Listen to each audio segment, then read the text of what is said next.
Today, we're diving into the symphonic storm that is Epica. This is live, raw, and totally epic. This is Arcana.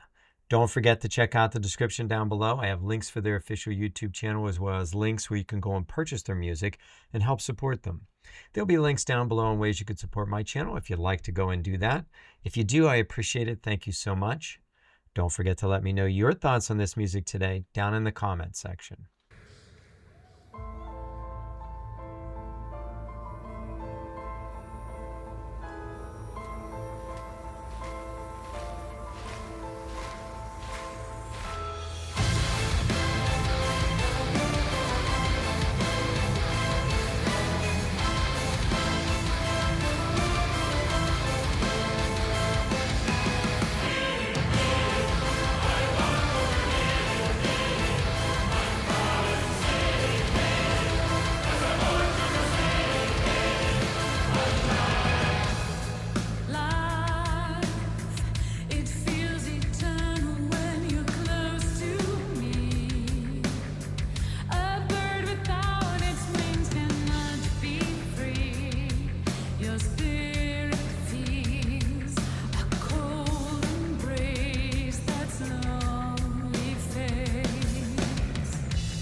Boy, I have to stop here. Simone Simons has an amazing, beautiful voice.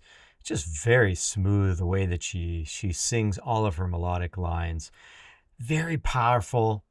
You know, it has an operatic feel to it, yet she doesn't sing in that opera voice and style, which I like. It fits with everything that's going on. But that was super epic when the curtain first opened here and the lights came on and we've got this big orchestra going right along with Epica.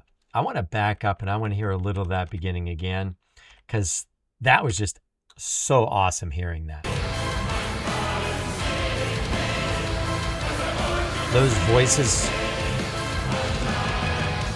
Those voices in the background just add such emotional impact to what's going on with the orchestra and the band too. That's so enjoyable.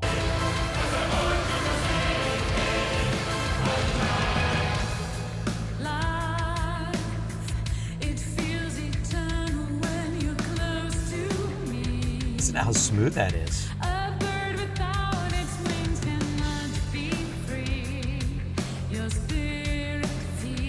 Beautiful voice.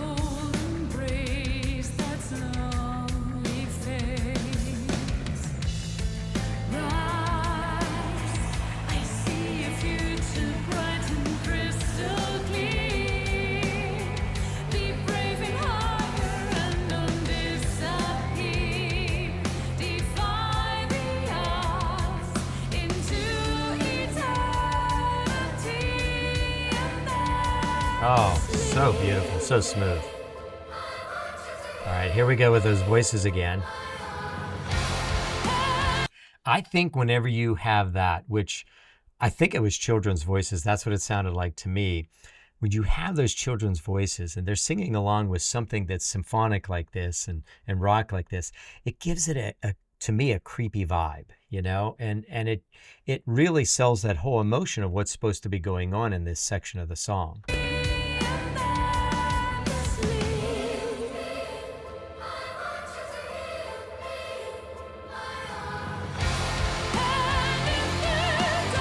Oh, yeah.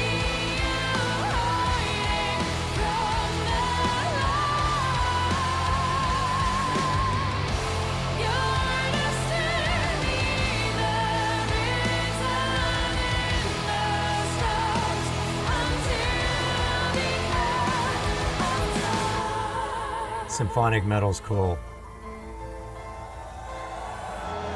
I like that little interlude that they keep playing, that da da dee da da da bum ba da dee da dee. And just the way that it flows sounds so unique and interesting. And it breaks up these really hard sections, which is kind of nice.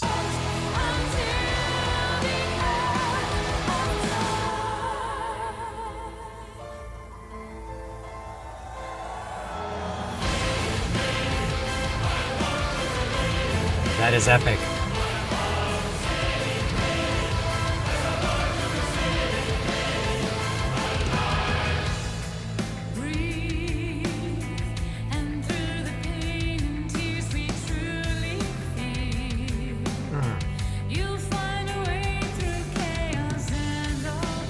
That's a beautiful melody.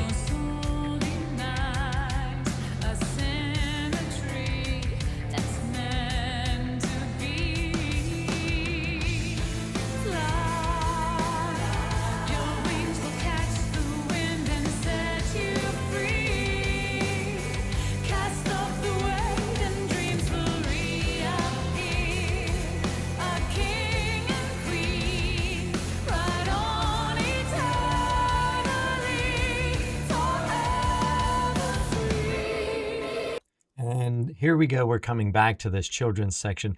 And this is a melody that keeps coming back in different forms. You know, the children's choir, they're singing this ba-dum, ba-dum, ba-dum, bum, ba-da-dee. And then we also have that little interlude with the band and the orchestra, where they're playing that too. And it just keeps coming back. And even Simone has parts of that melody in what she's singing. So beautiful. Man, I love listening to her voice, and she's such a beautiful lady, makes it even easier to listen. But look at all those people on the stage. Everyone is contributing something different. And when we hit these different sections in the song, you know, it cues different parts of this group to play or sing, and we get a similar sound. That melody's still there, but yet it's different in some way. Maybe it's harder, maybe it's softer, maybe it's smoother, louder, softer.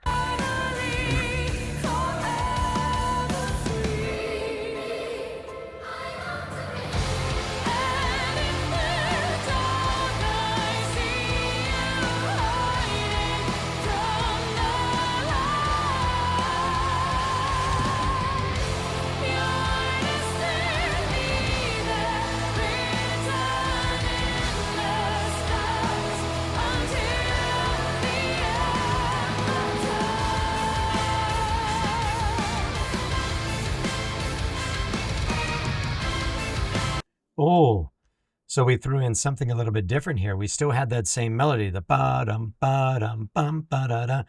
But then they threw in a little something extra here, that da-da-da. Listen for that.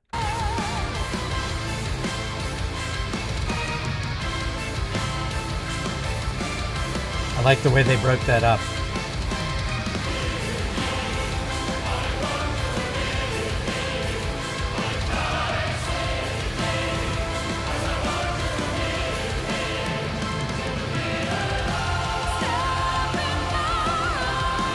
Wow.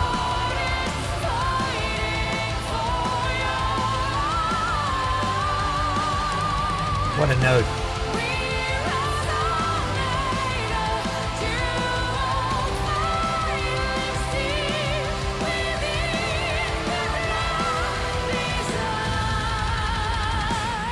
Okay, that surprised me. I thought the way everything was building up here, that it was just going to go kind of soft and tranquil, and it didn't. They just kind of amped it up even more. I like their choice here. That's a great choice. And we've got some interesting things going on with the drums and the guitar. So it's getting a lot harder leading up to this ending.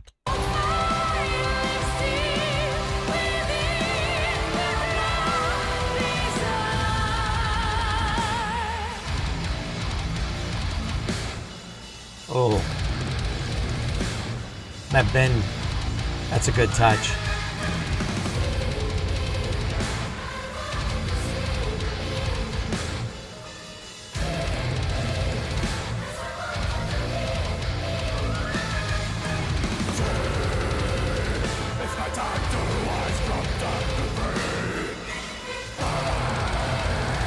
Okay, this is really interesting.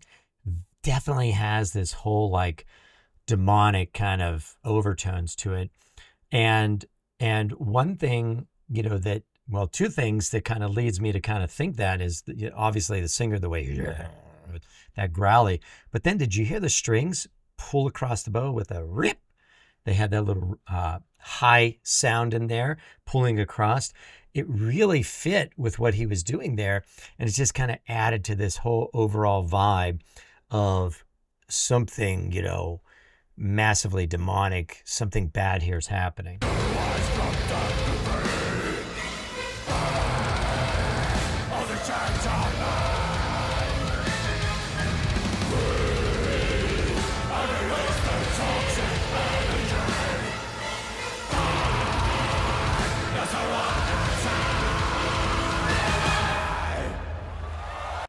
I think those strings just added so much extra to this whole ending. I think if we would have just had the band playing what they were playing, which gave us that whole overall creepy vibe, that demonic kind of sound, especially with the way he was singing, but then adding those strings in with a rip, that's like, psycho kind of stuff there.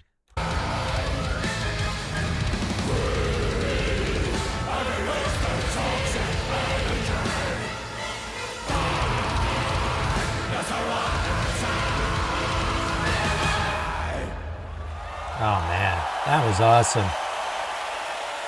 Look at that crowd. Huge crowd. Man, I hate to always say it whenever I'm watching Epica, but that was epic. I really, really enjoyed this whole song. It had, kind of a minorish sound, and just the melodies that they were putting together between the orchestra and the band and these choirs, the adult choir, the children's choir that came in, everything they were singing and putting together kind of gave you this whole feeling of, something bad, something demonic. And that's what I was kind of taking from it. Maybe you have a different take on this. If you do, let me know down in the comments section. I'd love to know your thoughts on this whole piece. But, I tend to focus in more on those melodies and what's going on with the band. Like, for instance, the drummer.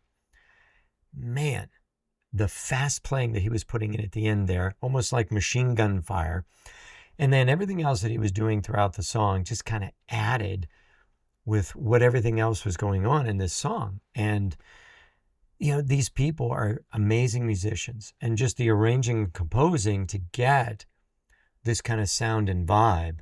I mean, that's amazing stuff. I thought it was pretty cool within the orchestra that we had a timpani player, and, they flashed him several times and he was playing rolls, and those rolls have a lower, beefier kind of sound, and they're going to kind of amp up what's going on during those sections of the song, just kind of accent everything that's going on, make it a little bit bigger, bolder.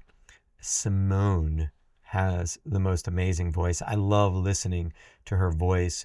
She can really get up there. Just this beautiful mezzo-soprano voice, so clear, and just the way that she enunciates all of her words. I mean, beautiful singing, just amazing stuff. When we did our vote for the June fan favorite, Chris O suggested this one, and it didn't get voted on. But when I saw people were interested in this, and Chris makes some awesome suggestions, I thought, you know what? Let's do this one anyway, and let's get this out there to all of you guys. So thank you for voting, and make sure to go and vote and check out what's going on for July. And if you want to have a bigger say in everything, just check out my Patreon page, become a member, and you can have a bigger say in what's going on the channel. Don't forget to check out that description, because I have links down there for Epica's official YouTube channel, as well as links where you can go and check out, or link where you can go and buy their music and help support them. There's also going to be links down below on ways you can support my channel. Like I said, Patreon, YouTube membership. I'd love for you to become a member. Most of these videos, they're copyright protected. We don't make money on them. It's shocking, what you probably think we make on channels like this, and it's not even close. Not even close. So any support you can give, I really appreciate it, and I thank you so much. Even if it's one-time donations, I really appreciate it. Something you can do for the channel, totally free. Hit the subscribe button, hit the like button, put a comment down below. I love reading what you have to say about these videos. If you enjoy Epica as much as I do, all you got to do is click on another video you see on your screen and keep watching. I can't thank you enough for being here today, for giving up your time and watching and listening with me, and I'll see you next time.